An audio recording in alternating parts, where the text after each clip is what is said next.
Kągi, Žalgirio komandos kapitonas, dabar jau šalia manęs, Pauliau, spėjom pasisveikinti, iki dar kartą sveiki. Labą dieną. Buvot vienas svarbiausių komandos krepšininkų Milane. Ar tai reiškia, kad pačiam ta Milano komandos pakankamai nedidukė ir universali priekinė linija yra priimtina?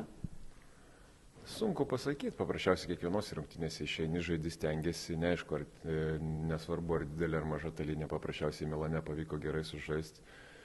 Tiek man, tiek komandai 3,5 kėlinio gerai, visai neblogai žaidėm, po to paskutinės 5 minutės jie pabėgo, taip kad tikiuosi, kad ir čia visi gerai žaisim ir tik tai tas paskutinis, kaip sakant, rezultatas galutinis bus kitoks ir mes laimėsim. Tik labai dideli ir patys didžiausi Žalgirio komandos gerbėjai optimistai tikėjosi laimėjimo prieš Realą, štai čia ar ne, bet šiandieną, kalbant apie rungtynes su Emporio Armani, jau tokių realistų yra kur kas daugiau.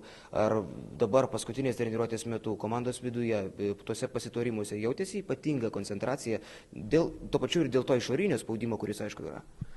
Na, žinot, mes į tą išorinį spaudimą taip nereaguojam, patys esam profesionalai ir patyrę žaidėjai, suprantam, ką turim padaryti ir suprantam, kad čia yra mūsų tiesioginis varžovas dėl kelialapio į top 16, taip kad tikrai turim šiandien laimėti ir tikrai stengsime tai padaryti. Pauliau, esat daugiausiai sezono Kauno Žalgirio komandoje dabar rungtyniaujantis žmogus. Tokių rungtynių kaip šios matėt labai daug. Svarbiose rungtynėse, stiprių komandų rungtynėse, kas yra svarbiausia, kokie elementai? Na, ko gero, meistriškumas jau turbūt nėra viskas, ar ne? Kokie esminiai punktai? Be abejo, tai yra koncentracija visų rungtynių metu, smulkmenas daug ką lemia, be abejo. Kaip ir treneris minėjo, klaidas, mes darom po 20 klaidų, jeigu darytume 10, jau paskaičiuokit, kiek mes taškų turėtume persvarą prieš varžovus. Taip kad mes žinom savo problemas ir stengsimės, kaip sakant, jas sumažinti, tas klaidas ir visą kitą ir stengsimės laimėti. Kaip Jūs galvojat, Pauliau, kuo šios rungtynės skirsis nuo rungtynių Milane? Tuo, kad namie žaisim.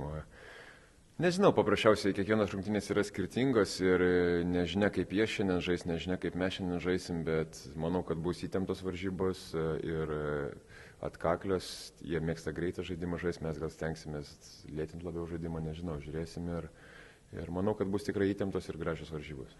Tai jeigu dar kartą lygiai taip pat kaip treneris Gintaras Krapikas, komandos kapitonas, kreiptųsi į kiekvieną Žalgirio gerbėją dabar žiūrint į mus ir prieš šias rungtynes tartų savo žodį, tai jis būtų koks? Noriu pasakyti, kad tikrai yra smagu žaisti prie pilnos Žalgirio arenos ir kaip mums yra smagu, taip priešininkam yra baisu čia žaisti. Taip kad kiekvienas jūsų atėjęs į areną padedat mums ir pakenkit priešininkam. Kągi, čia buvo Paulius Jankūnas, prieš tai dar ir Gintaras Krapikas, Žalgirio komandos treneris. Na, o šita transliacija iš Kauno Žalgirio arenos baigsis netrukus ir tik tai laikinai, dėl to, kad jau 13 val. Čia turėtų baigtis Milano Emporio Armani komandos treniruotė ir šitoje pozicijoje atsisės Emporio Armani komandos treneris, vėliau ir krepšininkas Deividas Mosas. Su jumis atsisveikinu laikinai ir dar kartą kiekvieną jūsų kviečiu šiandieną į Kauno Žalgirio areną. Čia bus karšta ir čia bus labai svarbios rungtynės.